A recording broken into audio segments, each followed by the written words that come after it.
Seorang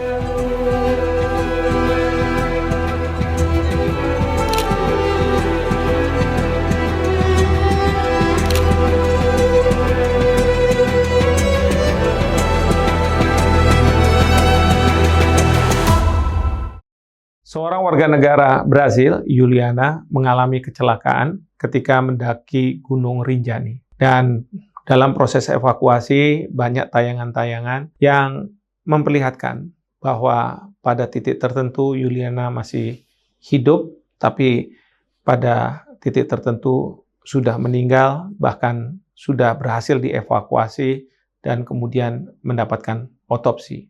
Tayangan-tayangan ini sampai ke Brasil, negara asal Juliana, dan kemudian banyak komentar-komentar yang disampaikan oleh rakyat Brasil, terutama netizen Brasil.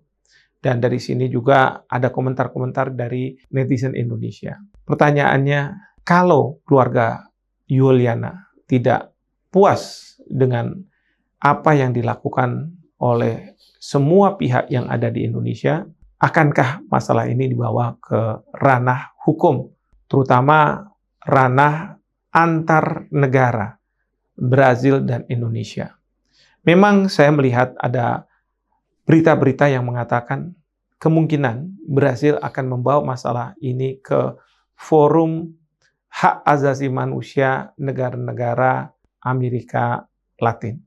Jadi di Amerika ada yang namanya Organization of American States atau OAS. Dan di dalam OAS ini ada yang namanya komisi yang bertanggung jawab berkaitan dengan hak asasi manusia. Indonesia akan dibawa ke sana. Tapi dalam perspektif saya, bagaimana mungkin Indonesia akan dibawa ke sana kalau Indonesia bukan bagian dari OAS? Karena berbeda kawasan. Lalu, apakah mungkin Indonesia dibawa ke forum seperti International Court of Justice atau ke Permanent Court of Arbitration? Tidak mungkin. Kenapa? Karena baik ke ICJ maupun ke PCA harus ada persetujuan antara pihak penggugat dengan pihak yang digugat. Saya yakin pemerintah Indonesia tidak akan setuju apabila harus beracara di depan ICJ ataupun di depan PCA. Ketiga, pertanyaannya adalah apakah masalah Juliana ini wajar untuk dibawa ke dalam ranah negara berhadapan dengan negara? Karena ini masalah memang satu orang. Saya ambil contoh ketika warga negara kita, apakah di Malaysia atau di Arab Saudi, mendapatkan perlakuan yang tidak seharusnya dari warga Malaysia, majikannya, atau warga Saudi.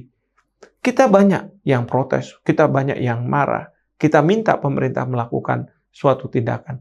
Tapi pemerintah tidak membawa masalah ini menjadi hubungan sengketa antar pemerintah Indonesia dengan pemerintah Malaysia atau dengan pemerintah Saudi.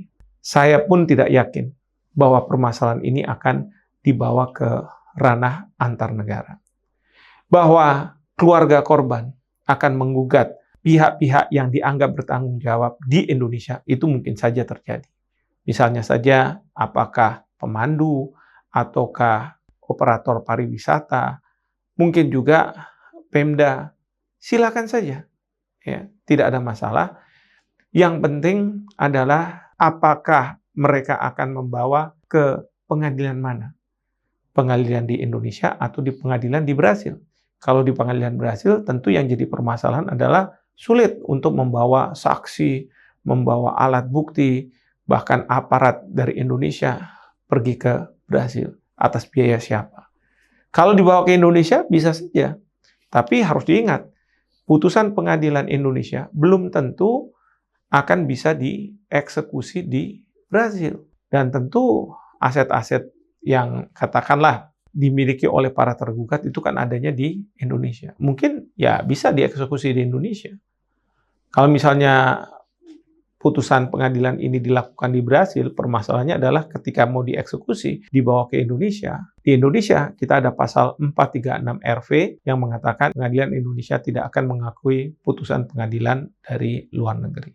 Oleh karena itu, saya sangat mendukung apa yang disampaikan oleh Bapak Menko Hukum, Prof. Yusril, yang mengatakan bahwa sebaiknya Brazil bila mau membuat investigasi bersama, joint investigation. Tentu mereka bisa datang ke Indonesia dengan para pakarnya, lalu melihat, merekonstruksi apa yang terjadi pada saat itu sampai dengan proses evakuasi. Apakah dalam proses-proses tersebut ada hal-hal yang dilanggar oleh pemerintah Indonesia, Pemdanya, ataupun aparat yang melakukan evakuasi. Atau kita sudah melakukan semaksimal mungkin. Memang harus kita pahami, ya kadang ketika kita mendapat sepotong tayangan dari video, itu kita merasa bahwa, wah ini permasalahan, sebenarnya harus begini, harus begitu. Padahal kita tidak melihat lingkungan yang lebih besar.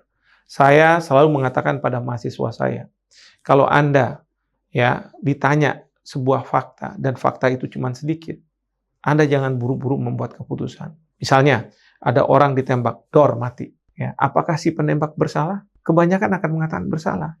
Tapi kalau saya tambahkan fakta baru bahwa yang menembak adalah seorang polisi, pasti akan mengatakan, oh iya, yang menembak tidak salah. Tapi nanti saya tambahkan fakta lagi, yang ditembak bukan penjahat, tapi polisi juga. Nah, ini akan jadi panjang. Jadi konteks itulah maka saya setuju dengan apa yang disampaikan Bapak Menko Hukum untuk melakukan joint investigation. Nanti hasilnya akan disampaikan kepada baik itu publik di Brazil, pemerintah di Brazil maupun publik di Indonesia sehingga semuanya terbuka. Ya, harapan saya bahwa kita sudah melakukan yang terbaik untuk Yuliana. Tentu kita sangat prihatin terhadap apa yang terjadi pada Yuliana. Terima kasih.